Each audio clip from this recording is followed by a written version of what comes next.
Hello friends, welcome back to my channel. Today we are going to solve practical question number 10 in the chapter of final account. ये chapter आपकी exam के लिए final exam के लिए which is important. सो इसको अच्छे से समझना और इसका हो सके तो प्रैक्टिस करना। पहले समझो, उसके बाद अपनी बुक्स में करने की कोशिश करना। And if you have any doubt मुझे कमेंट सेक्शन में लिखना, मैं आपकी हेल्प करूँगा। तो let's start. From the following trial balance of Ayub and Company as on 31st of March 2019, you are required to prepare trading account, profit and loss account for the year ending 31st of March 2019 and balance sheet as on that date। मतलब आपको तीन चीज़ बताने को इधर clear बोला है, trading, profit and loss और balance sheet. ठीक है, will start now from the debit side itself. Cash in hand goes to asset side, cash at bank also assets. Drawing जाएगा लेस फ्रॉम कैपिटल, तो capital के ऊपर आप एक टिक mark कर देना। फर्नीचर हमारी असेट्स है तो वो जाएगा asset side. Plant and machinery also business का असेट्स है तो वो भी जाएगा asset side. Opening stock trading के डेबिट साइड जाएगा। परचेस भी डायरेक्ट एक्सपेंस है, इसके लिए जाएगा ट्रेडिंग के debit side. Salary and wages, तो इसमें मैंने बताया था जो पहला वर्ड है वो देखने का सैलरी, तो सैलरी ऑफिस एक्सपेंस में आता है, इसके लिए जाएगा प्रॉफिट एंड लॉस के डेबिट साइड। डेटर्स हमारे असेट्स है, इसके लिए बैलेंस शीट के असेट साइड डालेंगे। रिटर्न इनवर्ड ये हमारा होता है सेल्स रिटर्न, तो इसको हम लोग निकालेंगे लेस फ्रॉम सेल्स, तो सेल्स के ऊपर आप एक टिक मार्क कर देना। नेक्स्ट है आपका audit fees, profit and loss के डेबिट साइड जाएगा। रेंट, रेट्स एंड टैक्सेस ये हमारा प्रॉफिट एंड लॉस के डेबिट साइड जाएगा। Bad debts profit and loss debit side जाएगा कि ये आपके लिए लॉस है। Travelling expense profit and loss के डेबिट साइड जाएगा, ऑफिस एक्सपेंस में आता है सेलिंग एंड डिस्ट्रीब्यूशन में। इंश्योरेंस प्रॉफिट एंड लॉस के debit side. Interest on loan from अभय, तो ये हमने लोन लिया था अभय के पास से, उसके ऊपर का इंटरेस्ट है, तो ये हमारे लिए एक्सपेंस है, प्रॉफिट एंड लॉस के डेबिट साइड। ट्रेड एक्सपेंस, इसका कंसेप्ट याद रखना, trade expense profit and loss में भी जाता है और बैलेंस शीट अपना ट्रेडिंग में भी जा सकता है, लेकिन इसके लिए याद रखना समझ में कैसा है, कहाँ डालना है। तो जब भी ट्रेड एक्सपेंस दिया है तो आपको एक्सपेंडिचर साइड पूरा देख लेने का, ट्रायल बैलेंस के डेबिट साइड में पूरा। अगर आपको सन्ड्री एक्सपेंस, मिसलेनियस एक्सपेंस या जनरल एक्सपेंस करके कोई वर्ड लिखा हुआ मिलेगा तो ट्रेडिंग जाएगा, ट्रेड एक्सपेंस जाएगा ट्रेडिंग में। और अगर सन्ड्री एक्सपेंस, जनरल एक्सपेंस या मिसलेनियस एक्सपेंस आपको वहाँ नहीं लिखा है तो वो ट्रेड एक्सपेंस जाएगा प्रॉफिट एंड लॉस के डेबिट साइड। तो यहाँ देखो ट्रेड एक्सपेंस के एग्जैक्ट नीचे ही सन्ड्री एक्सपेंस आपको दिया है, इसकी वजह से ट्रेड एक्सपेंस जाएगा ट्रेडिंग के डेबिट साइड और सन्ड्री एक्सपेंस जाएगा प्रॉफिट एंड लॉस के डेबिट साइड। नेक्स्ट है डिस्काउंट, प्रॉफिट एंड लॉस के क्रेडिट साइड जाएगा क्योंकि हमारी इनकम है। लोन फ्रॉम अभय वो आपके लिए लायबिलिटी होगा। Creditors that is also our liability, तो लायबिलिटी में डालना पड़ेगा। सेल्स ट्रेडिंग के credit side. Return outward that is purchase return, तो लेस फ्रॉम परचेस हम लोग करेंगे, तो put one tick mark on purchase, तो परचेस के ऊपर आप लोग एक टिक मार्क कर देना। नेक्स्ट है capital that goes to liability side, business के लिए कैपिटल लायबिलिटी है। So now we go to the adjustment part. यहाँ देख सकते हो 5 एडजस्टमेंट दिए, हम लोग सबके दो इफेक्ट देखते हैं। सबसे पहला दिया है stock as on 31st of March 2019 is 60,000, जो भी ईयर के एंडिंग में दिया है उसको हम लोग क्लोजिंग स्टॉक बोलते हैं। तो इसके दो इफेक्ट हो गए, एक जाएगा ट्रेडिंग के क्रेडिट साइड और दूसरा जाएगा बैलेंस शीट के asset side. Amounted to ₹60,000। Next है rent amounted to ₹600 is prepaid, यानी ये है प्रीपेड रेंट। अगर कोई भी एक्सपेंस आपने एक्स्ट्रा प्रीपेड कर दी है, तो अगर कोई भी एक्सपेंस आप प्रीपेड कर दोगे तो आपके लिए हो जाती है आपकी असेट्स। और दूसरा इफेक्ट जैसे मैंने आपको बताया था एडजस्टमेंट के टाइम भी, आउटस्टैंडिंग ऑलवेज एड, प्रीपेड और एडवांस आया तो लेस करना है, तो लेस फ्रॉम गिवन एक्सपेंस यानी लेस फ्रॉम रेंट, और बैलेंस शीट में जाएगा आपका असेट साइड। नेक्स्ट है bad debts 600 and create provision for doubtful डेब्ट 5%, तो जो 600 है उसको बोलते हैं न्यू बेड डेप्स, और 5% जो है उसको बोलते हैं reserve for bad debts, RBD। ये दोनों के एडजस्टमेंट के इफेक्ट सेम होते हैं, add in bad debts and less from debtors, add to bad debts less from debtors. तो ये दो एडजस्टमेंट्स के लिए बेड डेप्स के ऊपर भी 2 टिक मार्क करना पड़ेगा और डेटर्स के ऊपर भी 2 टिक मार्क कर देना। रेंट का भी प्रीपेड का बाकी है तो उसका भी रेंट के ऊपर 1 टिक मार्क कर देना है। नेक्स्ट आपका एडजस्टमेंट नंबर 4 दिया है, depreciation on plant and machinery by 10% and furniture is valued 4500। तो पहले प्लांट एंड मशीनरी का देखते हैं कि डेप्रिसिएशन निकालना है, तो वो आपके लिए वन काइंड ऑफ लॉस है, तो ये प्लांट एंड मशीनरी का वैल्यू रिड्यूस करेगा। तो इसके 2 इफेक्ट होगा, less from plant and machinery, और दूसरा इफेक्ट जाएगा आपके लिए लॉस है, इसके लिए प्रॉफिट एंड लॉस के डेबिट साइड। तो less from plant and machinery, profit and loss के डेबिट साइड, तो प्लांट एंड मशीनरी के ऊपर आपका 1 टिक मार्क कर देना। नेक्स्ट है फर्नीचर का वैल्यू आपको बोला है 4500 हो गया है, मतलब फर्नीचर का जो ओरिजिनल वैल्यू ऊपर दिया था आपको, जैसा कि आप देख सकते हैं यहाँ पे स्क्रीन पे मैं दिखा रहा हूँ आपको, देखिए यहाँ पे सबसे ऊपर फर्नीचर का वैल्यू 6000 है, और अभी हमें एडजस्टमेंट में बोला है कि उसका वैल्यू 4500 हो गया है, यानी कि 1500 रुपये उसका वैल्यू कम हुआ। तो अगर 1500 कम हुआ तो इसको भी हम लोग डेप्रिसिएशन ही बोलेंगे। तो same like plant and machinery के जैसे लेस फ्रॉम फर्नीचर, और दूसरा इफेक्ट जाएगा प्रॉफिट एंड लॉस के debit side, less from furniture, profit and loss debit side.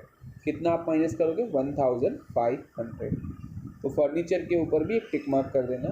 Outstanding salary amounted to ₹900। Outstanding salary जो है उसके 2 इफेक्ट हो गए, ऐड इन सैलरी और balance sheet liability side, add in salary, balance sheet liability side. तो salary के ऊपर भी आपका 1 टिक मार्क आ जाएगा। देख लीजिए सारे एडजस्टमेंट एंड इफेक्ट। अब हम लोग इसका प्रैक्टिकल सॉल्विंग करते हैं कि कैसे हम लोग इसको सॉल्व करेंगे इजीली। तो मैं आपको प्रैक्टिकली पूरा बोर्ड के ऊपर सॉल्व करके दिखाता हूँ। तो let's start now. We are going to posting the things now. Cash in hand goes to asset side.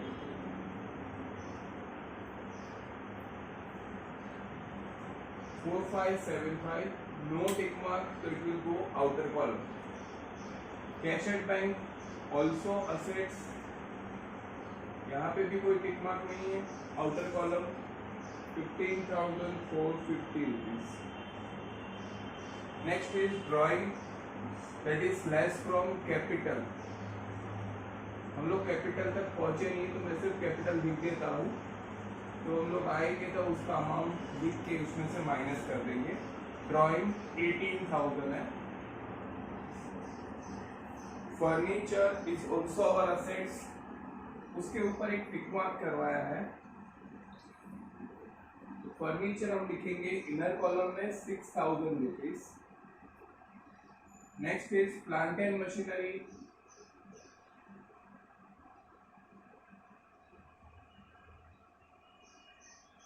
that is 45,000। यहाँ पे भी 1 टिक मार्क था तो मैंने इनर कॉलम में लिखा है। Afterward is opening stock, trading के डेबिट साइड जाएगा।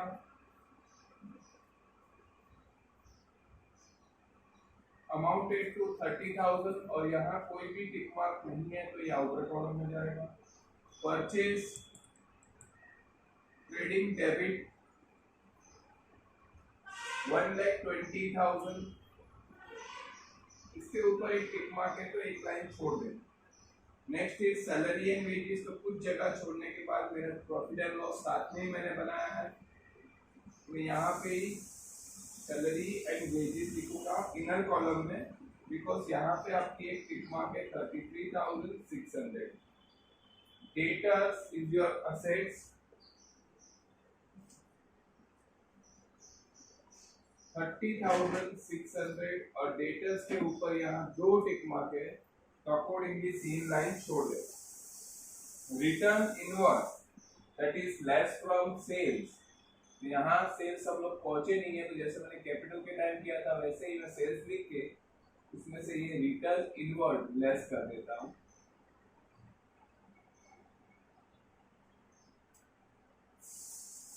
Amounted to 7,500। Audit fees profit and loss के debit side 2250 no tick marks outer column rent rates and taxes that is also profit and loss debit side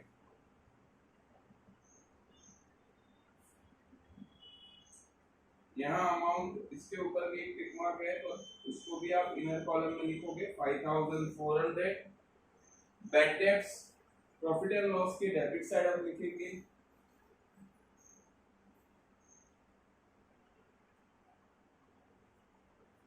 उसके ऊपर दो tick mark 600 rupees inner column में लिखेंगे तो कुल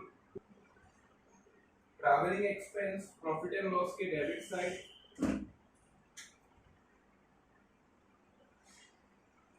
यहाँ पे कोई टिक मार्क नहीं है तो outer column 750 rupees insurance also profit and loss debit side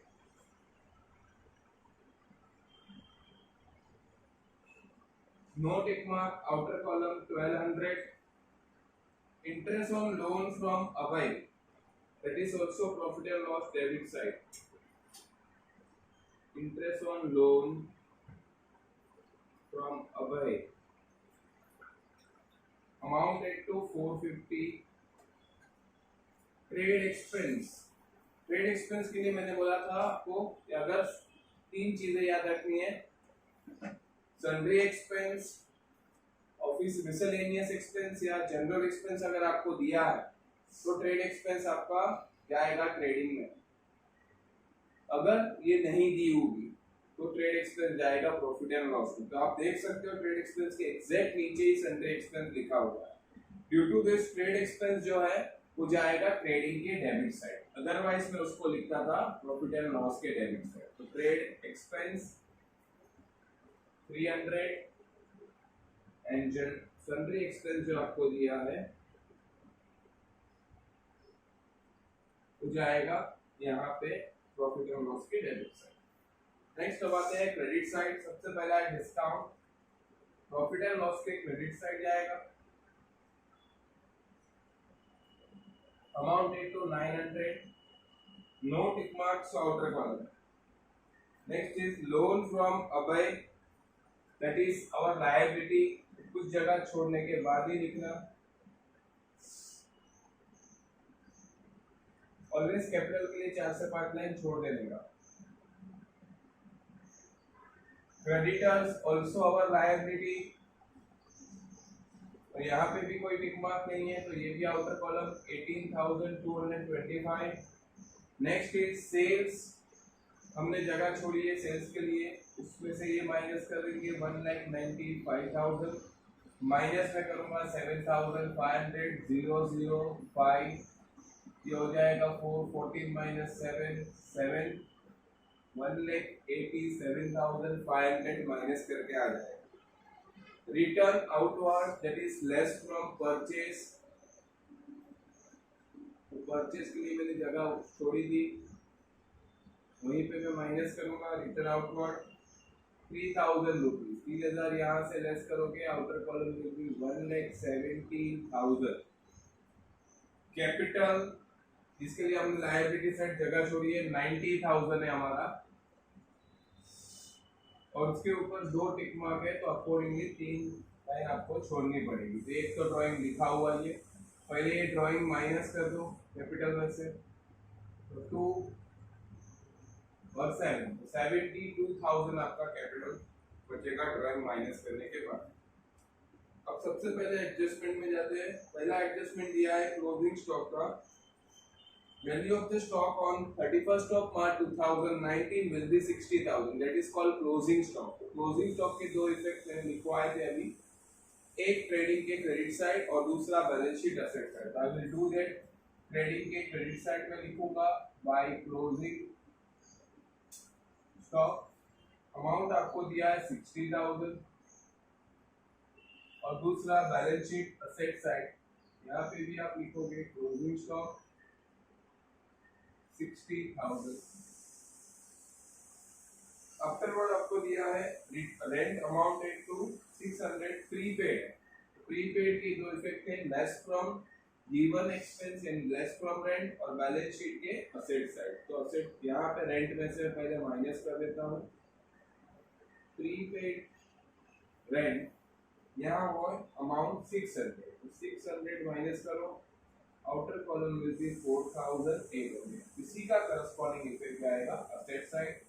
यहाँ आप लिखोगे prepaid rent 600। After what given here is bad debts, उसमें दो टॉपिक दिए 600 न्यू बेड डेस और आरडीडी जो आपको दिया है 5%। ये दोनों के इफेक्ट है adding bad debts less from debtor. तो सबसे पहले हम लोग डेटर से ही माइनस करेंगे और ध्यान रखें कि वहीं से हमें न्यू आरडीडी का अमाउंट मिलेगा। न्यू बेड डेस 600 माइनस करो तो नीचे आएगा 30,000 और आरबीडी रिजर्व फॉर बेड डेस आपको बोला है 5%। ऑलवेज ध्यान रखने का आरबीडी हमें नेट डेटर्स पे निकालना है, यानी ये जो नेट डेटर्स आपके पास बचे हैं माइनस करने के बाद 30,000 उसके ऊपर, तो 30,000 का 5% निकालोगे दैट कम्स टू 1500। तो आउटर कॉलम माइनस करने के बाद बचेगा 28,500 और ये दोनों के करस्पॉन्डिंग इफेक्ट बेड डेस में ऐड हो गए। पहला न्यू बेड डेस 600 तो वो प्लस हो जाएगा यानी 1200। उसके अंदर ऐड करोगे आरबीडी जो हमने अभी वहां पे फाइंड किया 1500, ये उसमें ऐड हो जाएगा और आउटर कॉलम में आएगा 2700। Next one is second last दिया depreciation on plant and machinery 10% and furniture 4500 उसकी वैल्यू हो चुकी है। तो प्लांट एंड मशीनरी से मैं डेप्रिसिएशन निकाल रहा हूं, वो बोला है आपको 10%, 4.5 45,000 का 10% होगा 4,500 माइनस कर दो, आउटर कॉलम विल बी 40,500 और फर्नीचर का आपको वैल्यू ही दे दिया है। उन्होंने बोला है कि फर्नीचर का वैल्यू अभी हो चुका है 4,500, यानी कि बीच में जो गैप है वो आपका होगा डेप्रिसिएशन। तो 6,000 का फर्नीचर का वैल्यू हो चुका है 4,500, मतलब यहाँ depreciation will going to count 1,500 और इसी का दोनों का करस्पॉन्डिंग इफेक्ट हम लोग लिखेंगे प्रॉफिट एंड लॉस के डेबिट साइड। मैं यहाँ लिखूंगा डेप्रिसिएशन। सबसे पहला आपका है प्लांट एंड मशीनरी, जिसका अमाउंट आपने निकाला अभी प्लांट एंड मशीनरी का 4,500 और दूसरा है आपका फर्नीचर जिसका डेप्रिसिएशन आपको भी मिला 1500, यानी total depreciation will be 6,000। Last आपको दिया आउटस्टैंडिंग सैलरी, तो उसके इफेक्ट में लिखवा है add in salary balance sheet liability से। सैलरी में हम लोग ऐड करेंगे, यहाँ लिखेंगे outstanding salary amounted to 900 rupees, ये ऐड कर देंगे 34,500 और करस्पॉन्डिंग इफेक्ट जाएगा लायबिलिटी साइड आउटस्टैंडिंग सैलरी 900। इस तरीके से आपके सारे पोस्टिंग हो जाएंगे, आप देख सकते हो। अब हम लोग यहाँ से हमारा जो टोटलिंग है वो स्टार्ट करेंगे। सबसे पहले जैसा कि मैंने आगे भी आपको क्वेश्चंस में बताया है, first we have to find gross profit और ग्रॉस लॉस। जैसे हम लोग लेजर में करते थे वैसे ही we are going to find out कौन सी साइड ज्यादा दिख रही है। तो आप देख सकते हो क्रेडिट साइड का टोटल ज्यादा है, तो will start from the credit side. Credit balance है यहाँ पे 8 + 6 40 कैरी 1, तो 2,47,500। तो डिफरेंस को आप यहाँ बोलोगे ग्रॉस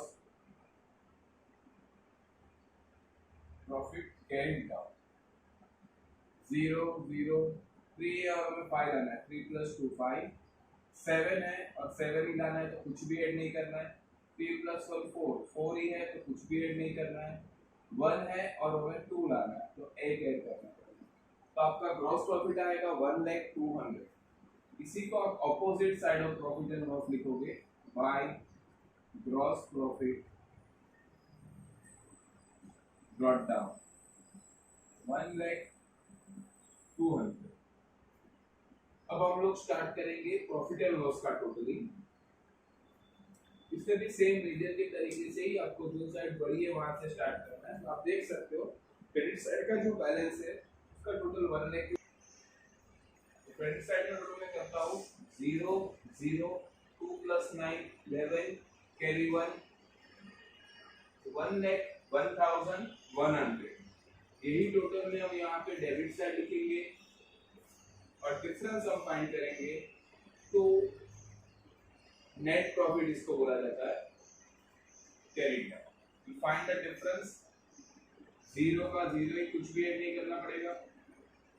5 + 5 10 + 5 15 + 5 20, 0 ही डालना है तो कुछ भी ऐड नहीं करना। 20 का 0 carry 2 2 + 5 7 + 2 9 9 + 8 17 17 + 7 comes to 24 24 + 7 that comes to 31 31 + 2 33 33 + 4 37 37 + 4 41।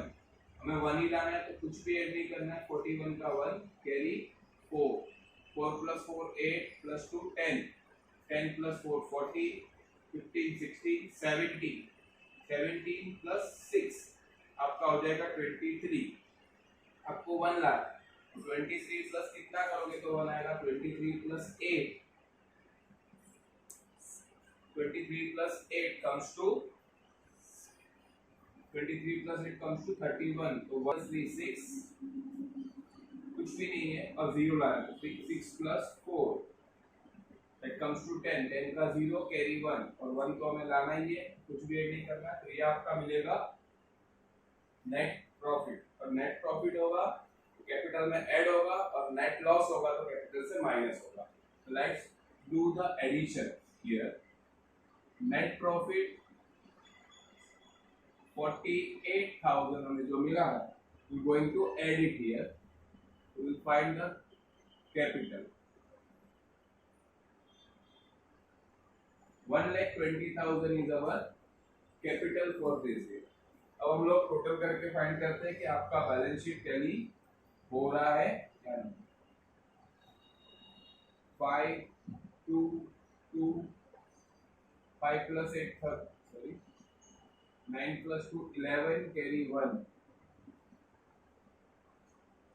1 + 5 6 6 + 8 14 14 का 4 carry 1 2 + 1 3 4 and 5 1,54,125। Let's check on the credit side itself। देखते हैं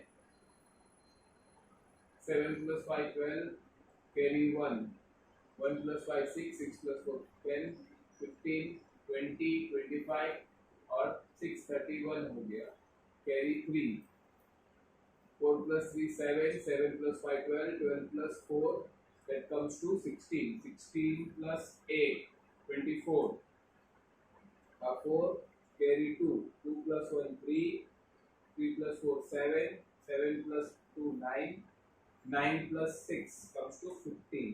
तो आप देख सकते हो आपका बैलेंस शीट टोटल दोनों जगह टैली हो रहा है। तो इस तरीके से आपको ये सब करना है। इसको अच्छे से देख लेना। It is very important for your exam purpose. Exam में पूछ सकते हैं, फाइनल एग्जाम में कोई भी कॉलेज में। तो ये काम काफी इंपॉर्टेंट है। Check it out. If you have any doubt, write me in the comment section. Thanks for watching.